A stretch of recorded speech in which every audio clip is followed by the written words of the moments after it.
Isa-isang nahulog ang mga sasakyan sa pagguho ng kalsada sa isang bayan sa China. Ating silipin ang detalye ng rescue efforts mula sa balitang ibabahagi maya-maya.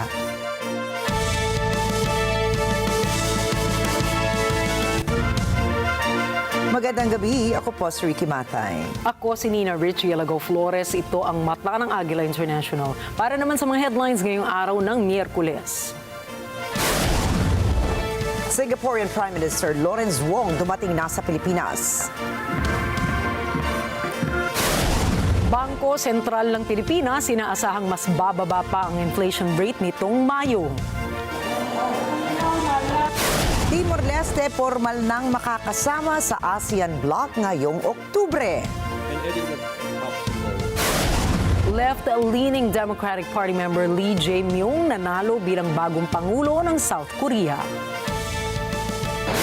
At 38 katao sa India patay dahil sa malawakang pagbaha.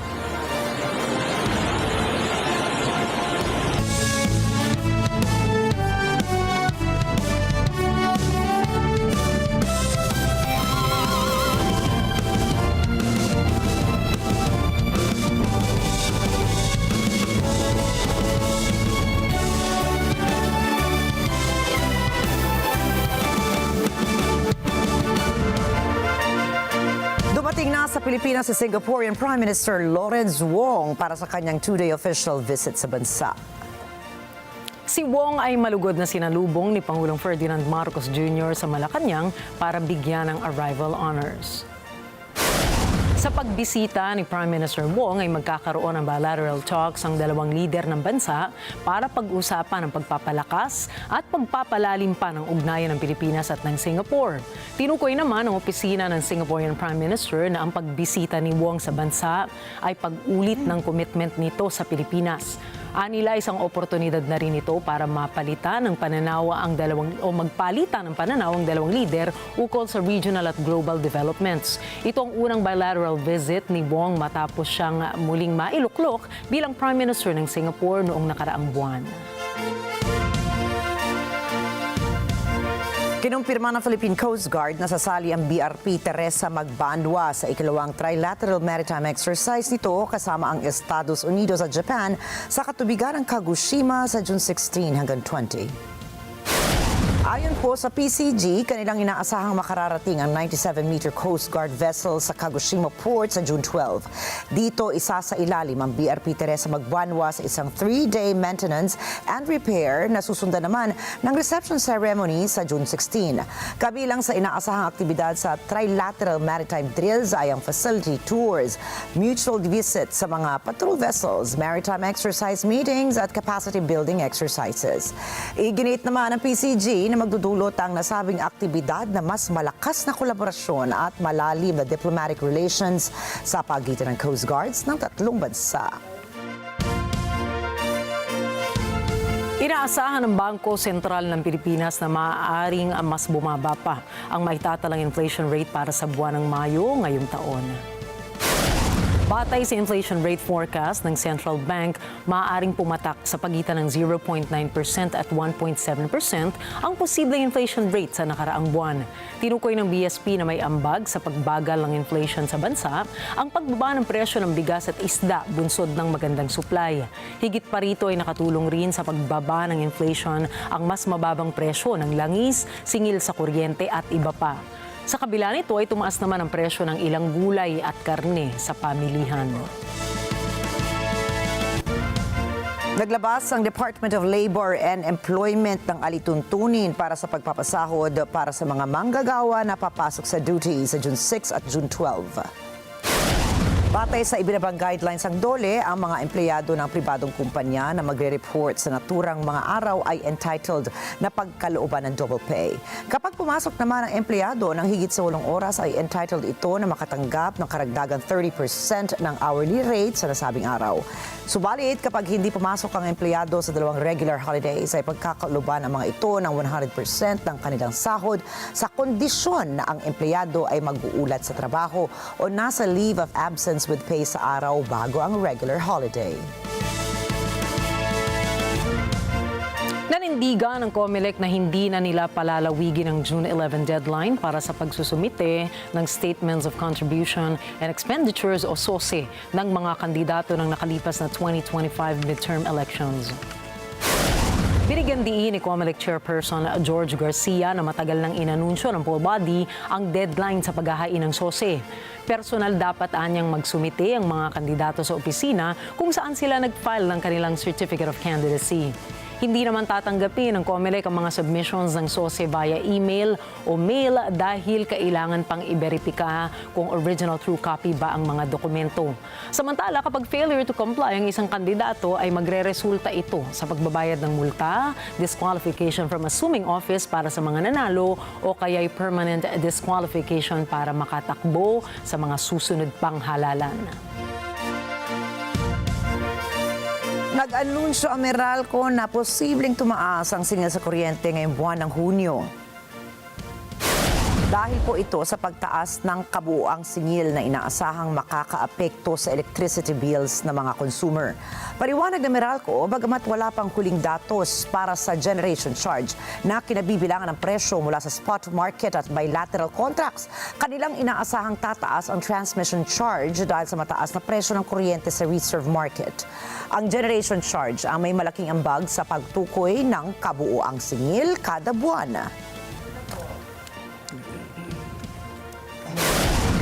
Susunod, Timor-Leste nakatakdang maging parte ng ASEAN ngayong taon. Ating kilalanin ang bagong halal na Pangulo ng South Korea. At Prime Minister ng Mongolia nagbitiw sa pwesto dahil sa korupsyon. Detalye po ng mga balitang yan at iba pa ring mga balita sa pagbabalik ng Mata ng Agila International.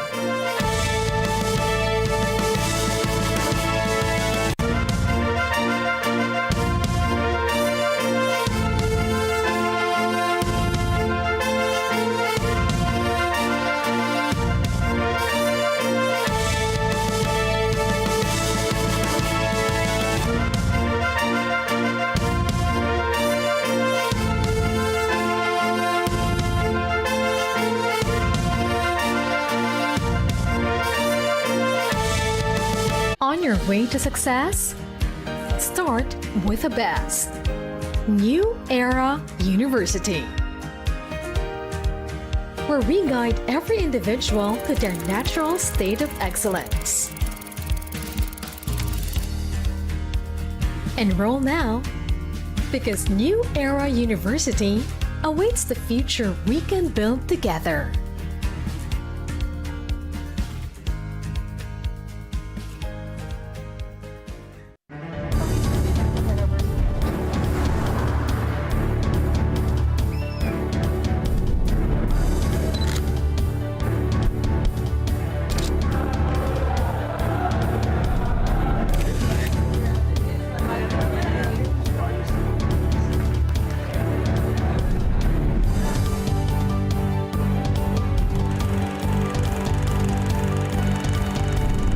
Open for business with Cesar Vallejos.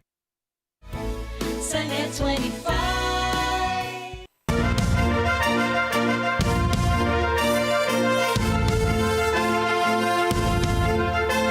Nakatakdang maging ika-11 member state at ganap na miyembro ng Association of Southeast Asian Nations o ASEAN ang Timor-Leste.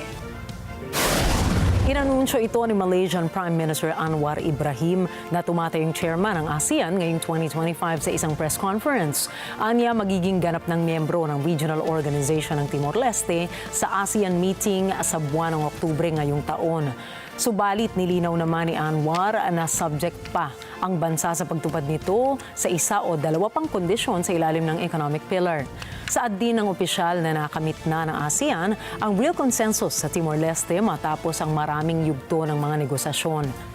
Matatandaan, una nang kinilala ng United Nations ng Timor-Leste noong 2002 at formal na nag-apply ang bansa na maging kasapi ito ng ASEAN noong taong 2011. Sa kasalukuyan, mayroong 10 member states ang ASEAN, kabilang na riyan ang Singapore, Malaysia, Indonesia, Brunei, Thailand, Vietnam, Cambodia, Laos, Myanmar at ang Pilipinas. Ayon naman sa dating Foreign Minister ng Pakistan, isang pangmatagalang ceasefire lamang sa pagitan ng Pakistan at ng India ang makakapagpatunay ng totoong tagumpay. Narito po ang report ni Ana Quay. Noong 7 ng Mayo, naglunsad ng airstrikes ang India laban sa Pakistani targets bilang ganti sa pagkamatay ng 26 na katao. Pinagbabaril ang mga ito sa bayan ng Pahalgam, malapit sa summer capital ng Kashmir. Ang Kashmir ay kontrolado ng India. Sa isang panayam sa UN headquarters, sinabi ni dating Pakistani Foreign Minister Bilawal Bhutto Zardari na walang tunay na tagumpay kung walang pangmatagalang tigil putukan o ceasefire. I think the very easy answer to who won this war is who's lying to their people, whose media was lying to their people, whose government was lying to their people during the conflict, after the conflict. It took 1 month for the Indian government to admit that we downed their planes. Why were they hiding this fact from their people?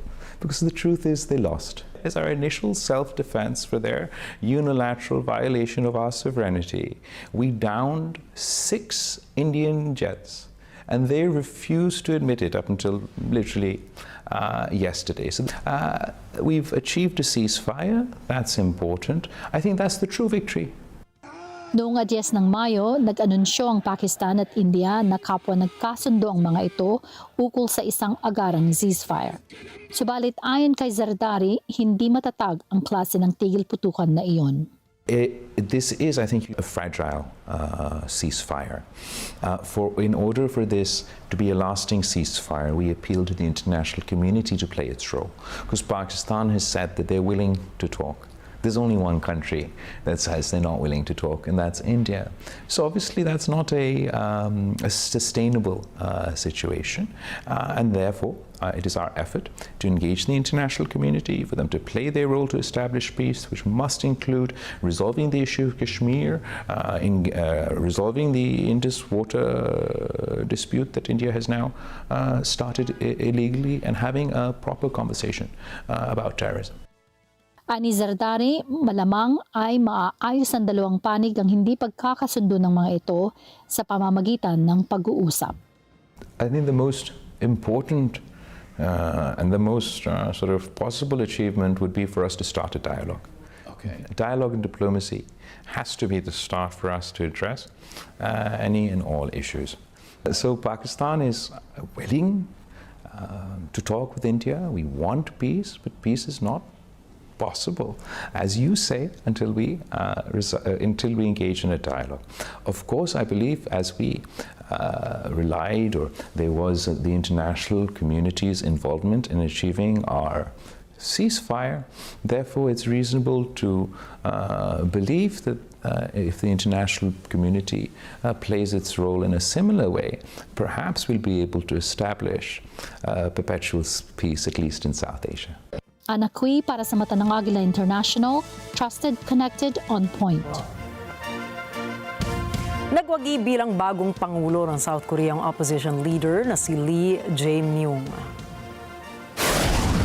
나는 헌법을 준수하고 국가를 보위하며 조국의 평화적 통일과 국민의 자유와 복리의 증진 및 민족 문화의 창달에 노력하여 대통령으로서의 직책을 성실히 수행할 것을 국민 앞에 엄숙히 선서합니다. 2025년 6월 4일 대통령 이재명 정쟁수단으로 전락한 안보와 평화, 무관심과 무책임으로 무너진 민생과 경제, 그리고 장갑차와 자동소총에 파괴된 우리의 민주주의를 다시 일으켜 세울 시간입니다. 이재명 정부는 실용적 시장주의 정부가 될 것입니다. Nakuha nito ang panalo sa isinagawang halalan matapos na tuluyang mag-concede ang katunggali nitong si Kim Moon-soo ng People Power Party. Si Lee Jae-myung ay left-leaning at mula sa Democratic Party na nasangkot sa reklamo kung saan iniuugnay siya na malapit sa isang sangkot sa korupsyon ukol sa lupain noong 2021.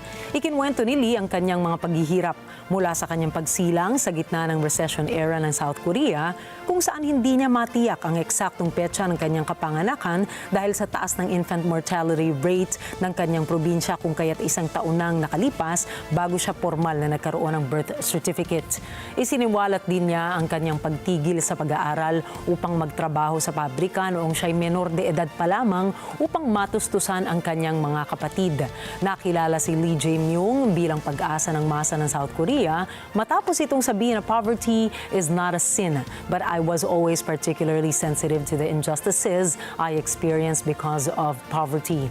Isinagawa ang snap elections matapos na mapatalsik si Yoon Suk-yeol dahil sa bigong pagdeklara nito ng martial law para pagtakpan ang mga kinasasangkutang kaso.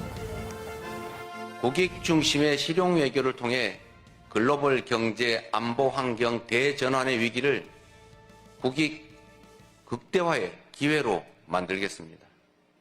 굳건한 한미 동맹을 토대로 한미일 협력을 다지고 주변 국가의 관계도 국익과 실용의 관점에서 접근하겠습니다. 아무리 비싼 평화도 전쟁보다는 낫습니다. 싸워서 이기는 것보다 싸우지 않고 이기는 것이 더 낫고 싸울 필요 없는 평화가 가장 확실한 안보입니다. 한미 군사 동맹에 기반한 강력한 억지력으로 북핵과 북한의 군사 도발에 대응하되 북한과의 소통 창구를 열고 대화 협력을 통해 한반도 평화를 구축해 나가겠습니다. Nagbitiw sa kanyang pwesto ang Prime Minister ng Mongolia dahil sa pagbatiko sa pamumuhay ng kanyang anak. Si Luv Sanam Sarayin o Yun Derderne ay nagpasyang bumaba sa pwesto matapos ang kumalat sa social media na engagement video ng anak nitong lalaki. Sa mga larawan ay ipinakita ang mga pamimili ng anak ng mga designer bags and luxury goods gamit ang mga mamahaling sports car para sa kanyang nobya. Dahil dito ay bumuhos ang patikos mula sa mga kritiko at sinabing walang kakayahan ang mga itong makabili ng mga mamamahaling gamit kung hindi sila nailuklok sa pwesto. Maraming demonstrador ang nagtipon-tipon sa lansangan para ipanawagan ang pagbibitiw ni Oyun Erdene. Itinanggi naman ni Oyun Erdene ang nasabing aligasyon at sinabing ito ay paninira lamang sa kanya. Dahil sa insidente ay nagbutuhan ang mga miyembro ng parlamento at nagpasya silang patalsikin na nga itong si Oyun Erdene mula sa kanyang pwesto. Чудаа улсын их хурлын дарга эрхэмгчүүдээ өнөөдөр миний бие болон хамтарсан засгийн газар бүрээр хэрэгжүүлэх боломжгүй боллоо. Эх орон ард түмэндээ түтгэх нэр төртөө үүргийг хүлээж цар тахал, дайн, тариф зэрэг олон улсын эдрээтэй үед ард түмнийхээ төлөө үйлчилсэн миний хувьд нэр төрийн хэрэг байлаа. Намайг дэмжиж итгэл хүлээлгэж ирсэн Монгол Ардын намын журмын нөхдөдөө талархаж байна. 100 жилийн түүхтээ улс төрийн ууган хүчин Монгол Ардын намыг 100-аас шин 100-д намынхаа мянган гишүүд дэмжигчдийн хамт ялалтаар түүжсэн миний амьдралын бахархалт түүх болон үлдэх болно.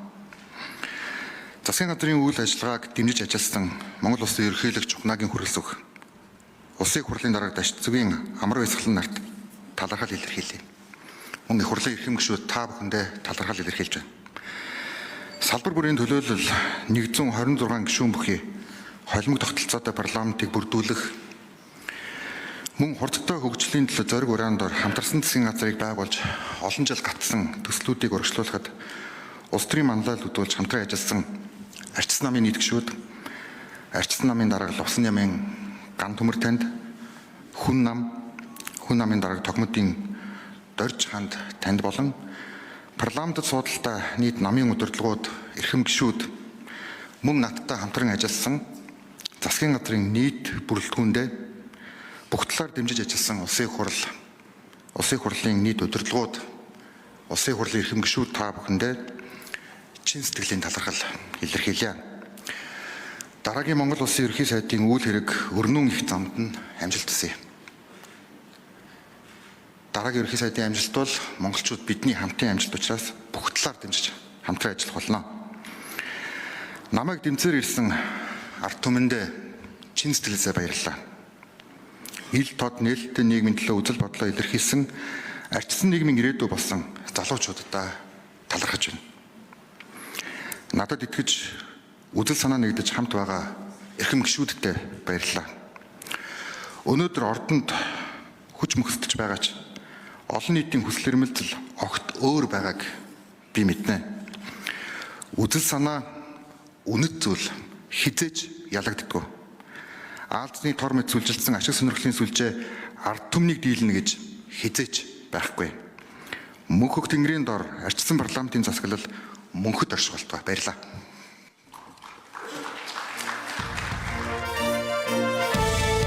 Noong Martes sa Beijing, sinabi ng tagapagsalita ng Chinese Foreign Ministry na kailangan tigilan na ng Estados Unidos ang pagpapakalat ng maling impormasyon. Ito ay kaugnay ng konsensus na naabot sa China-US Economic and Trade Talks sa Geneva noong Mayo.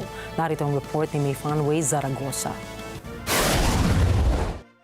Ang pahayag ni Chinese Foreign Minister spokesperson Lin Jian ay tugon sa mga aligasyon ng US na nilabag ng China ang konsensus ng tinatawag na negatibong mga aksyon. 共识是中美双方在相互尊重、平等协商的原则下达成的。中方本着负责任的态度，认真落实日内瓦共识。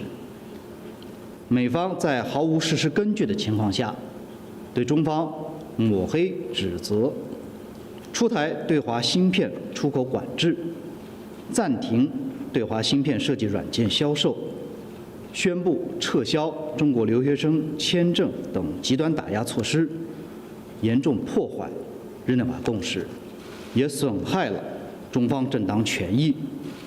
中方对此坚决反对，已提出严正交涉。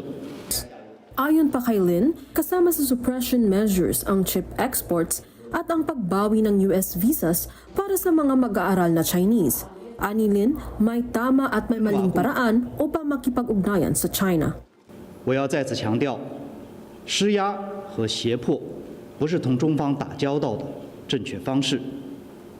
我们敦促美方尊重事实，停止散布虚假信息，纠正有关错误做法，以实际行动维护。 Matapos ang trade talks sa Geneva, naglabas ang White House ng isang joint US-China statement na nagsasabing kinikilala nito ang kahalagahan ng bilateral na kaugnay sa pang-ekonomiya at pangkalakalan.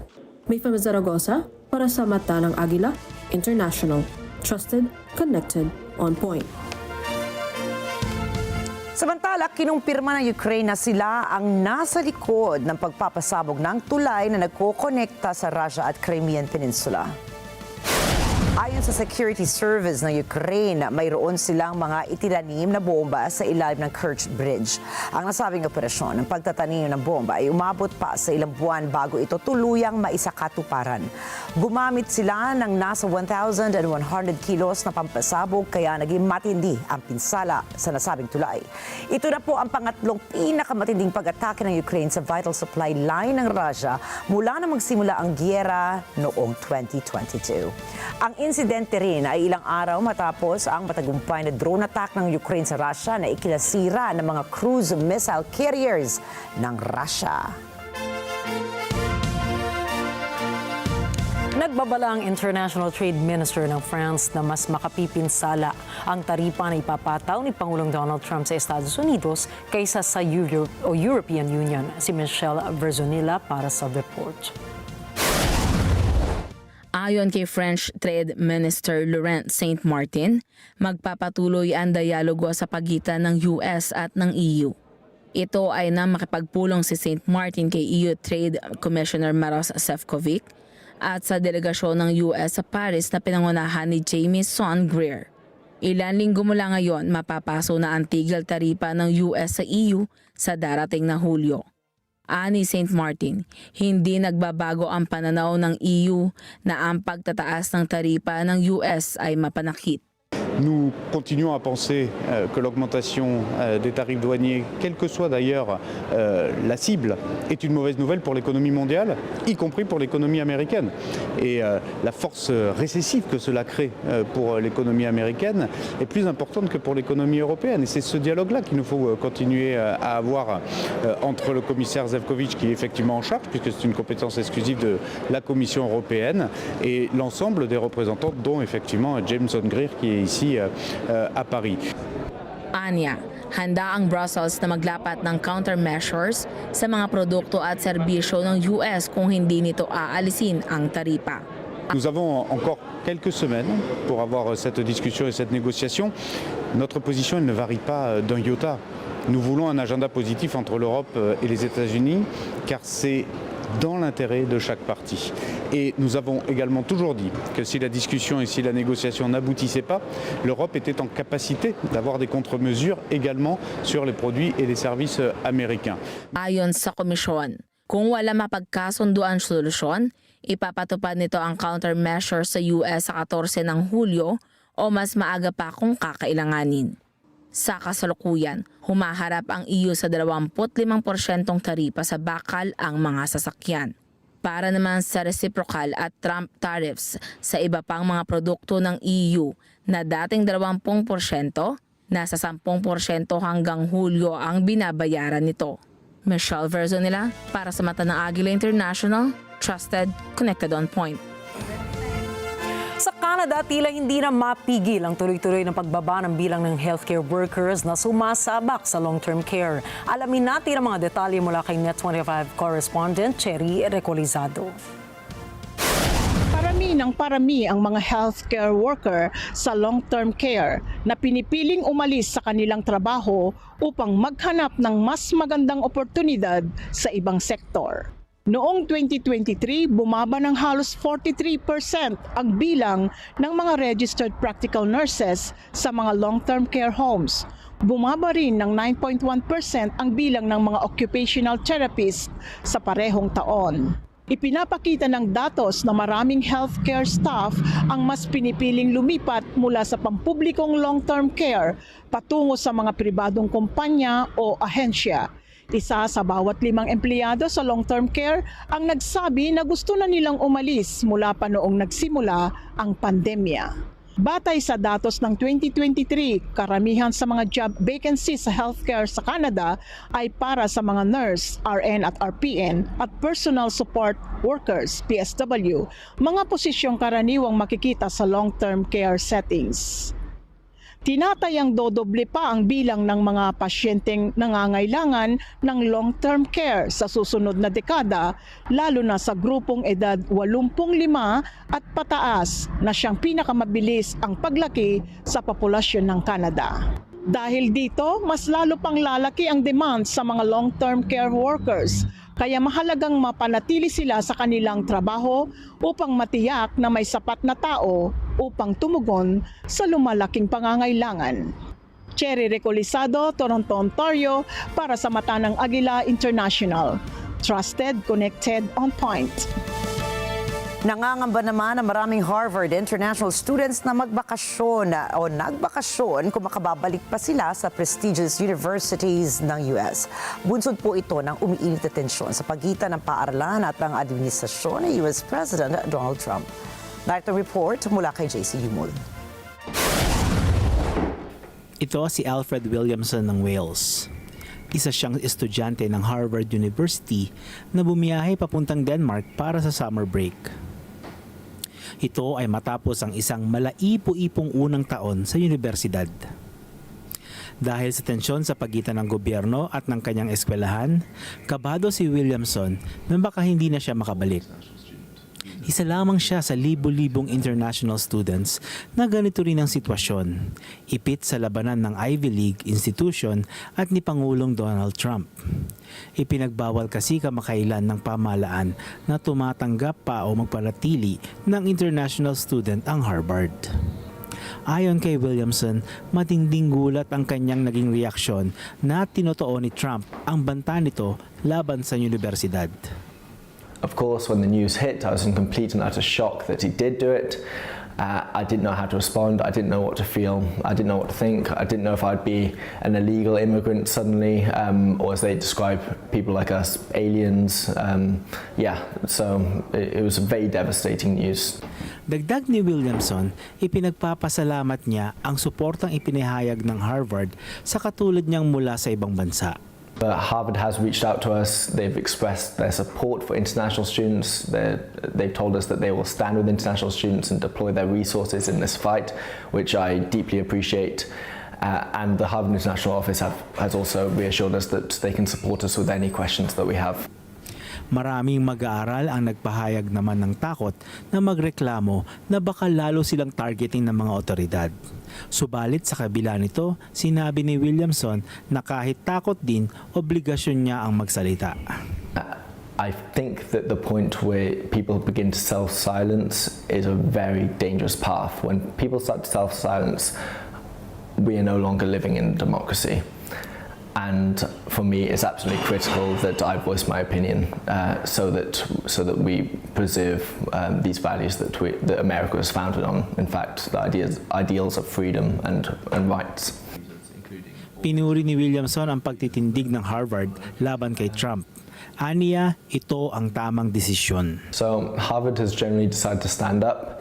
I think this was never an option for them. They had to stand up. They symbolize a really big pillar of higher education in the United States, and they've made the right decision. They've chosen to be on the right side of history, and that's the only way you can deal with someone like Trump. He will make demand after demand.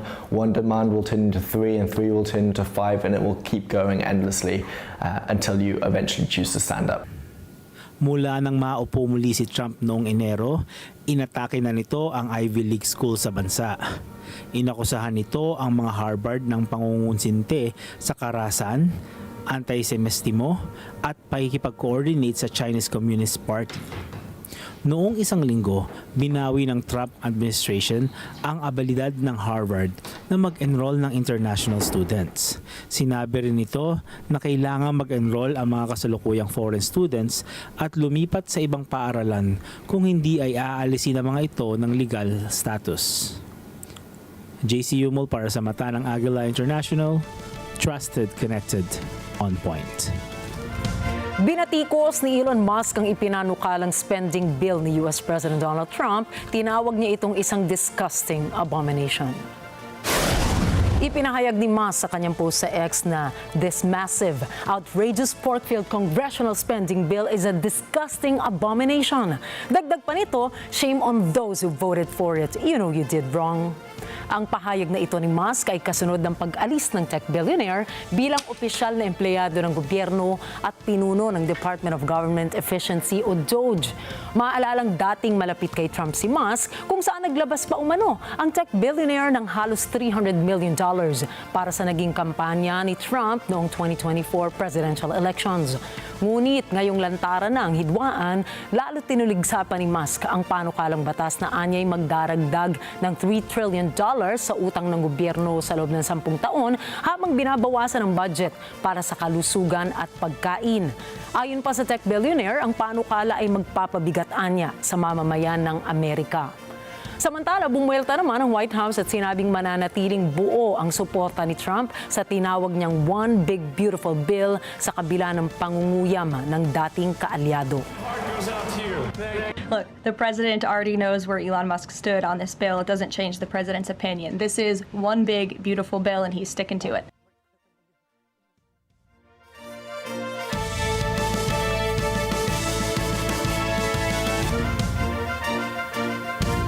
At nanawagan ng global shipping giants para sa katatagan ng ekonomiya at politika sa gitna ng umiinit na tensyong geopolitical. Nagbabalita po si Ana Cui. Dumalo sa isang 4-day forum ang mga higante ng global shipping sa Ningbo City ng Silangang China. Umapila ang mga ito ukol sa kalagayan ng ekonomiya at politikang pambuong mundo. Walang pong kinatawan mula sa major global port authorities, shipping operators at maritime research institutions ang dumalo sa forum. Para sa kanila, kailangang talakayan ang epekto ng pagbabago-bagong US tariff rates sa industriya ng shipping. We believe that the suspension of tariffs that has now happened will carry on indefinitely. And we are now seeing that the Trans-Pacific trade, China-US, is going up a lot. Global trade benefits everyone, and therefore, in principle, it will continue to grow. Ayon sa mga ito, kung maaari sana'y malatubig ang daloy ng negosyo. We are living in a very uncertain world, unfortunately. I mean, we all wish the business could flow like water, and we could see that we are working together and making money and facilitate trade and facilitate also the communication. So we maintain a relationship with our Chinese customers, with the customers all over the world. Mula sa forum, 2 consensus documents ang inilabas. Una, ang Partnership for Maritime Silk Road Ports. Ikalawa, ang vision for building a sustainable global supply chain community. Layon ng mga itong ipakita ang suporta ng global port groups sa multilateralismo at ang panawagan ng mga ito para sa dialogo at negosasyon upang ayusin ang mga hindi pagkakaunawaan. We are living in a troubled world with war, tariff and so on. That's why cooperation is so important, because we have to share a lot of things to ease and to smooth the supply chain, because finally as port we are bringing goods, we are bringing foods and so on. So we have to be connected to allow to people to enjoy life. Ayon sa mga dumalo, kailangang yakapin ng mga bansa ang bukas at inklusibong kooperasyon upang mapagtagumpayan ang mga pagsubok sa industriya. As the world is now getting a little bit more into complexity, I think Cambodia also, are ready to adapt ourselves, especially, in for more open and inclusive cooperations with all the international services. Malinaw ang mensahe ng paglalabas ng shipping consensus kasabay ng paglagda sa iba't ibang kasunduan sa forum. Nananawagan ng shipping industry para sa multilateralismo kaysa sa paghiwa-hiwalay ng ekonomiya.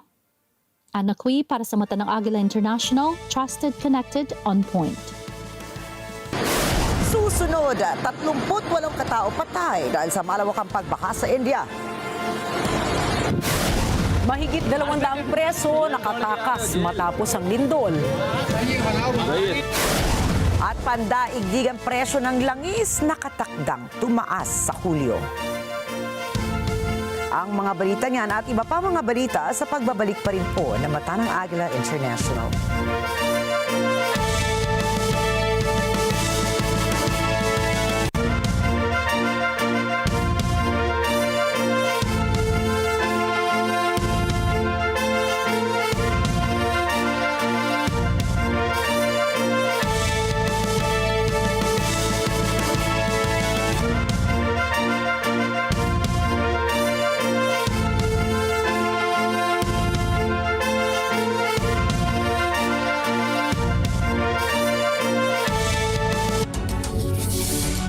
When a story starts with faith, it can only grow further and stronger. As time passes by, we learn about your story. In an institution of exceptional healthcare with genuine Christian compassion, we care about you. With a safe, secured, and sanitized environment, accompanied by a team of trusted healthcare professionals, we're built this way to serve you better. By providing affordable health services to general population, we want what's best for you. Because at New Era General Hospital, everyone matters.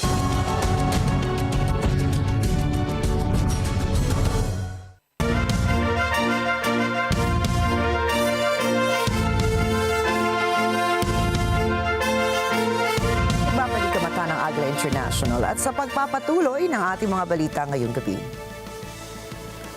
Isang senior Cuban diplomat ang nagbabala na posibleng makasama sa kapwa-bansa ang mga tuntunin ng Estados Unidos sa Cuba. Jonah Malyari po para sa balitang yan.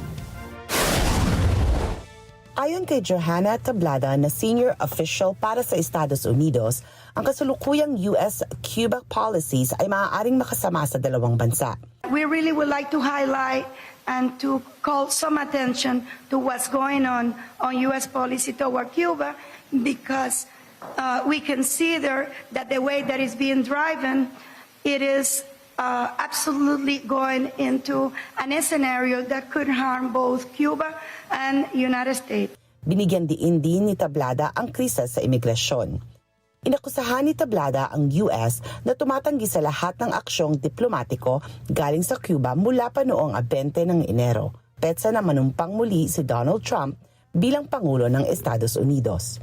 In the case of bilateral relation, I would like to report to you that the United States has adamantly refused every single diplomatic note, every single conversation, and every single attempt and offer from the Cuban government since January 20, ignoring any offer from our side to have talks to the United States.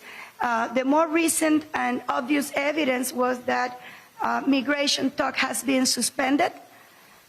At the same time, I have to say that Cuba continue operating under the framework of our migratory agreement with the United States. We continue respecting the migration agreements. We continue protecting our border in order to prevent people from living illegally or in an irregular way. We continue to work for regular, safe migration and preventing irregular migration. Ani Tablada, hindi tamang ipitin ng US ang isang bansang ipit ng maituturing. The other sin that is an inconsistency is that if this is a priority of this government is to prevent illegal, irregular immigration, then you won't go and twisted the neck of a country that you already have a knee on their neck in order to make it worse, because the most likely thing is that there will be a migratory crisis. Banggit pa ni Tablada, maninindigan ng Cuba na harangan ang pangingialam ng US sa mga isyong pangbansa nito. We will continue trying to prevent United States meddling into our domestic affairs, but we won't necessarily do what Marco Rubio has planned, because Marco Rubio is not the Secretary of State of Cuba. Jonna Malari para sa mata ng Agila International, trusted, connected, on point. Samantala, sumampa na po sa 38 katao ang nasawi sa malawakang pagbaha sa hilagang silang rehiyon ng India. Ito ay sa patuloy na pagtaas ng level ng tubig baha sa Assam Strait ng bansa. Batay sa report, 11 sa mga nasawi ay nasa Assam, 9 naman dito ay nasa Arunachal Pradesh, 6 naman sa Meghalaya at Mizoram, 3 sa Sikkim, 2 sa Tripura at 1 sa Nagaland. Mahigit sa kalahating milyong katao ang apektado ng malawakang pagbaha sa rehiyon. Nagsagawa na ng relief distribution ang Assam State Disaster Management Authority at nangakong kanilang gagawin ng lahat para matulungan ang mga biktima ng kalamidad. Sa forecast po ng India Meteorological Department, inaasahang magpapatuloy pa ang pagbuhos ng ulan sa mga susunod na araw. Sapol sa dashcam ng isang sasakyan sa Thailand ang pagtumba ng nasa 20 poste ng kuryente matapos umihip ang malakas na hangin sa Chonburi Province. Isa-isang nahulog ang mga sasakyang nakaparada sa kalsada sa Gui Town sa Sanjiangdong Autonomous County matapos ang isang landslide sa nasabing lugar. Ayon sa lokal na ulat, rumisponde ang local police sa site para tumulong sa pag-pull out ng mga nahulog na sasakyan sa collapsed area. Wala namang napaulat na nakasakay sa mga sasakyan nang naganap ang insidente. Kinumpirma ng Sanjiangdong Autonomous County Government na dahil sa walang tigil na pag-ulan kung kaya't nagkaroon ng landslide sa kanilang lugar. Pansamantalang isinara ang gumuhong kalsada para maiwasan ang iba pang sakuna. Sugatan naman ang 12 sa 45 pasahero ng bus sa Thailand matapos sumalpok ang kanilang sasakyan sa isang electrical pole. Ayon Ayon sa lokal na ulat, galing ang bus sa Suvar Anabhumi International Airport para ihatid ang mga exchange students sa Asian Institute of Technology sa Bangkok. Rumisponde naman ang mga pulis at disaster relief personnel para sumaklolo sa mga biktima. Agad isinugod ang mga sugatan sa pagamutan. Ayon sa salaysay ng bus driver, intentional niyang ibinangga ang bus sa poste ng kuryente nang kanyang napansin na hindi kumakabit ang brakes ng bus habang malapit na ito sa isang intersection. Dinitini naman ang Don Mueang Police Station ng driver para sa ilalim siya sa interogasyon ukol sa naganap na insidente. At isinugod sa pagamutan ng isang 102-year-old na lola matapos itong mahulog sa bintana ng isang gusali. Ayon sa lokal na ulat, nakita na lamang ng mga residente na nakalambitin ang ginang sa gilid ng gusali. Mula rito ay nagtulong-tulong na po ang nasa 21 mga individual. Nasaluhin ang ginang sa pamamagitan ng floor mat bago ito mahulog sa taas na 40 feet. Sinasabing napagkamala ng ginang na exit door ang bintana. Kinumpirma naman ng kaanak ng ginang na nakarecover na ito mula sa insidente. Mahigit sa 200 preso sa Pakistan ang tumakas matapos ang naganap na malakas na paglindol sa lugar. Sinamantala ng mga preso ng Malira Jail sa Karachi ang pagyanig kung saan sinira nila mga bintana at mga kandado. Mayroon namang nasa 80 mga preso ang kanilang naaresto na habang patuloy na pinaghahanap ang 130 iba pa. Napilitan pa ang mga tagabantay na gumamit ng dahas dahil sa pagpupumilit ng mga presong makatakas. Ipinagtanggol ng opisyal ng preso na ang pangyayari ay hindi security lapse at sa halip ay ito ay sanhi ng natural disaster.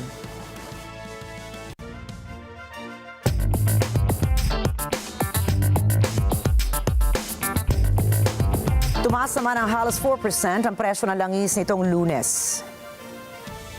Ito ay matapos i-anunsyo ng OPEC Plus na magtataas ito ng oil production sa buwan ng Hulyo. Nasa 134,000 barrels per day ang original na target ng OPEC Plus. Subalit, matapos nitong pag-aralan ang global market conditions and outlook, nagpa siya ang OPEC Plus na maglabas ng 411,000 barrels per day. Ayon naman sa ilang analysts, nakaapekto rin sa pagtaas ng presyo ng langis sa pandaigdigang merkado ang pag-atake ng Ukraine sa Russia nitong nakaraang linggo.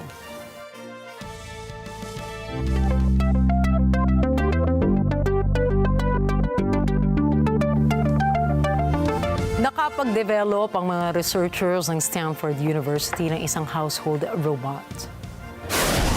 Ayon kay Jeanette Bogue, Assistant Professor of Computer Science ng Universidad, tinawag nila ang robot bilang TidyBot. Ang robot anya ay kayang mag-sort ng mga labahin, maglinis ng mga mesa at mag-organize ng mga bagay-bagay.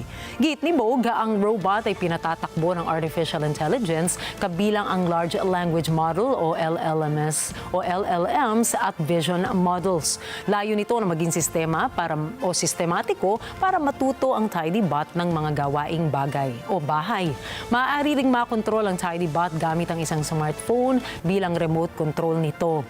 Umaasa naman ang Stanford University na magiging autonomous ang TidyBot sa mga susunod na taon.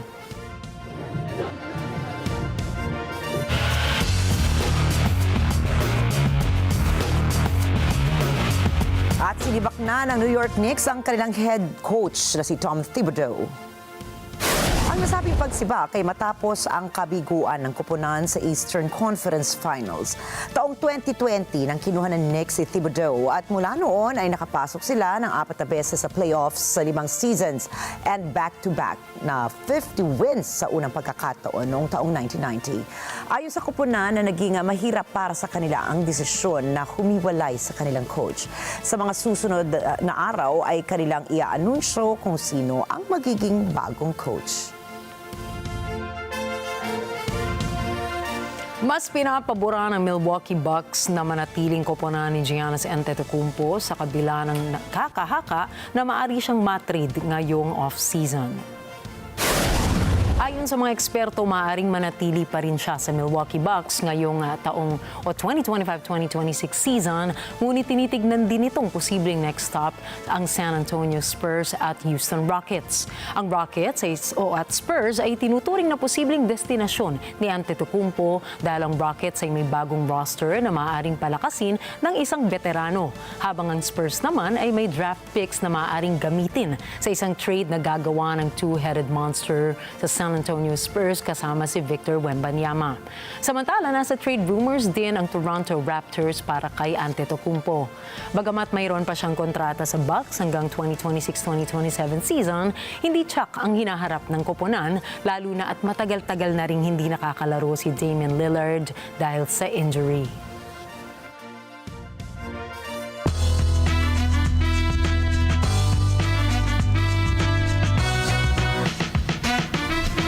Sa June 19 po, ay may lilipad sa Pilipinas. It's not a bird, it's not a plane, kundi ang bagong Superman na si David Corenswet.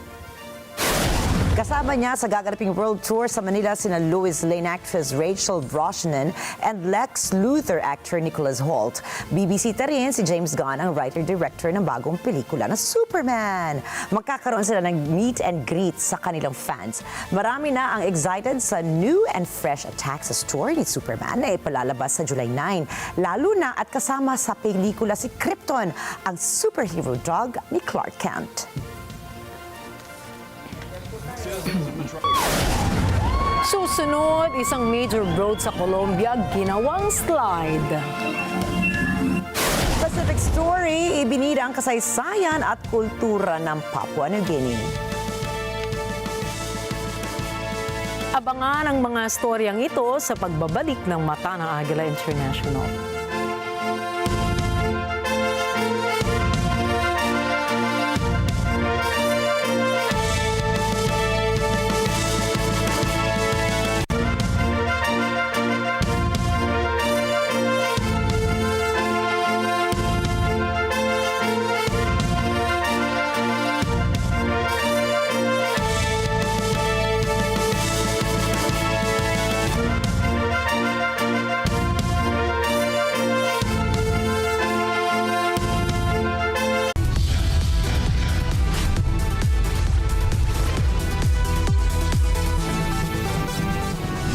Kasulukuyang henerasyon, marami na ang nag-viral. Dahil po yan sa kanilang ginagawang pagtulong sa kapwa. Pero mas marami ang tumutulong kahit walang nakakakita. Kaya naman kung ikaw ay may kilala na grupo o individual na may natatanging pagresponde sa lipunan at maging sa kalikasan, mag-text lamang sa 0915-415-1035 o mag-email sa responde@net25.com at magpadala ng mensahe sa ating Facebook page at NET25 TV. Baka kayo na ang susunod nating Certified Key Responder. Let's net together sa NET25. Sa NET25.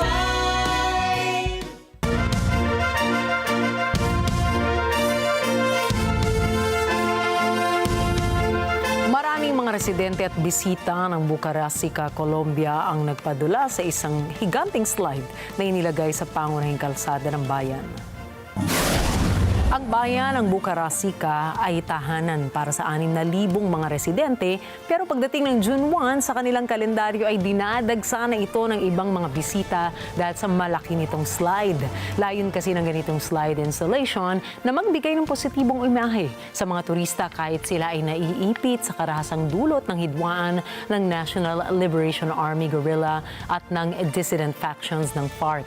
Higit sa slide ay nagsasagawa ng mga motorcade ang bayan para maging popular pa ang lugar sa mga turista.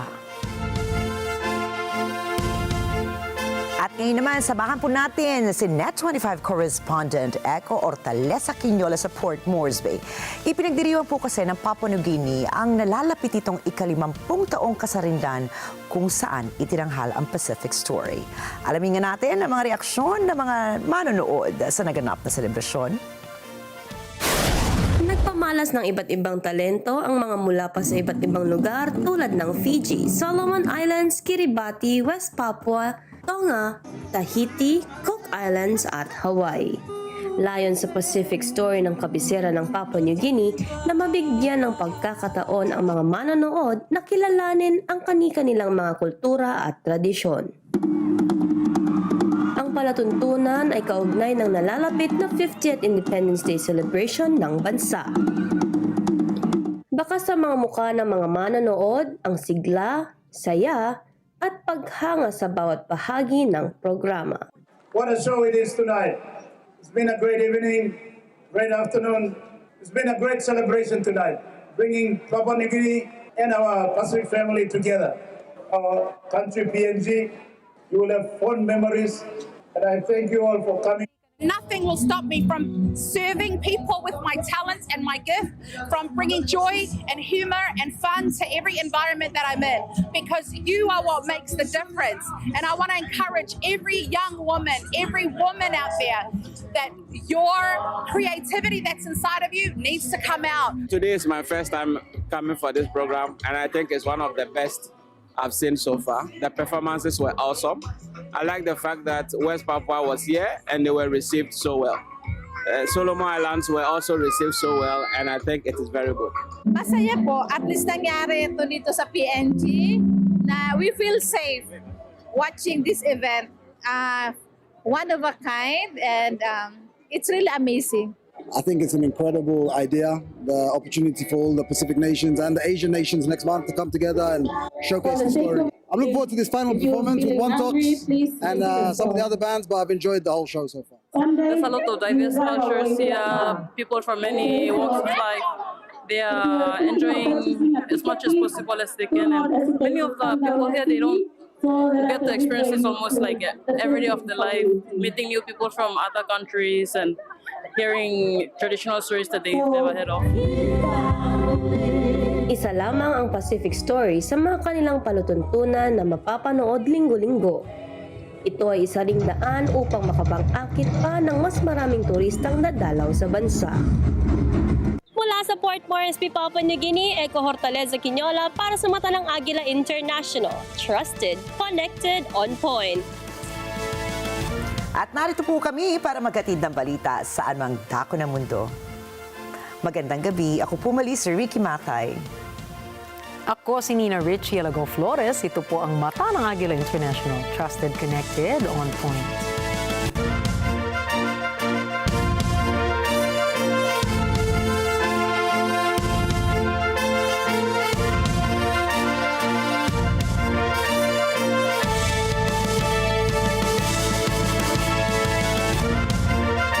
This program